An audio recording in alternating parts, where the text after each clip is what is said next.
జై శ్రీరామ్ మేడం. జై Sriram sir. Madam మీరు ఎక్కడి నుంచి వచ్చారు మేడం? బెంగళూరు సార్. బెంగళూరు. బాబు నీ పేరేంటమ్మా? Vihan Krishna. Very good madam. Bengaluru నుంచి ఇంత దూరం వచ్చారు, ఎలాగనిపించింది?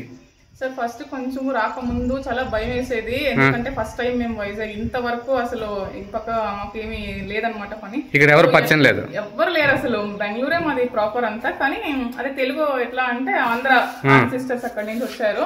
సో ఎట్లో ఏమో అంటే కొత్త ప్లేస్కి వెళ్తున్నాము, సేఫా కాదా అని చాలా థింక్ చేశాను సార్. బట్ మీరు ఫోన్లో మాట్లాడింది వెనకాల చాలా నమ్మకం వచ్చింది. వన్స్ ఇక్కడ వచ్చి మీతో మాట్లాడి అంతే, మీ హాస్పిటాలిటీ ఒక నమ్మకం చాలా సార్. మీ మంచితనం చూసి చాలా ఇప్పుడైతే ఎట్లా అంటే ఏదో ఒక వెకేషన్ హ్యాపీగా ఫ్యామిలీతోనే వచ్చినట్టుంది సార్. ఫ్యామిలీ ఉన్నారు వైజాగ్లో, నేను హ్యాపీగా ఉన్నాను, తిరుగుతున్నాను, బాబు తీసుకొని అట్లే ఉంది sir. Congratulations madam. Are you happy కదా? Definitely sir. మా సర్వీస్ ఎలా ఉంది మేడం?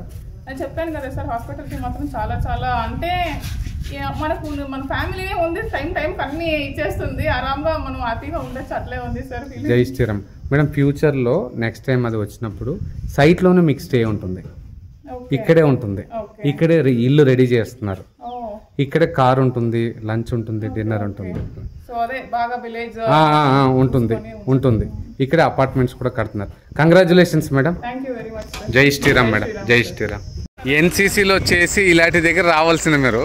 అంటే నేను ఒక మేబీ 1% 10% లాక్కొని వచ్చింది కూడా మెరిట్ అయినానే చెప్పచ్చు. యూనివర్సిటీ కానీ, పెట్రోలియం యూనివర్సిటీ కానీ. సో నేను సాధించలేదు, నా కొడుకు ఏమన్నా సాధించాలనుకుంటే అన్ని వాడికి అనుకూలంగా ఉండాలి అనేలాగా. మీకు ఉండేదా మేడం డ్రీము?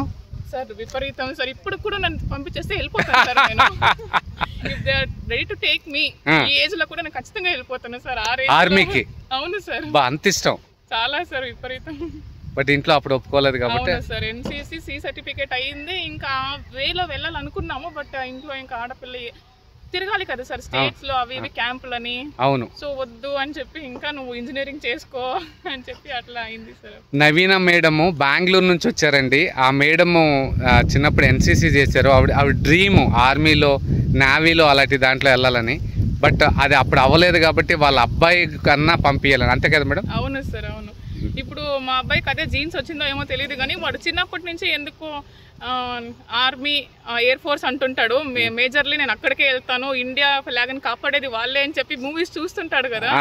సో అట్లే వచ్చింది సార్ వాడికి. ఇప్పుడు ఇంట్రెస్ట్ ఆల్మోస్ట్ అదే ఉంది 100%. జై శ్రీరామ్ మేడం.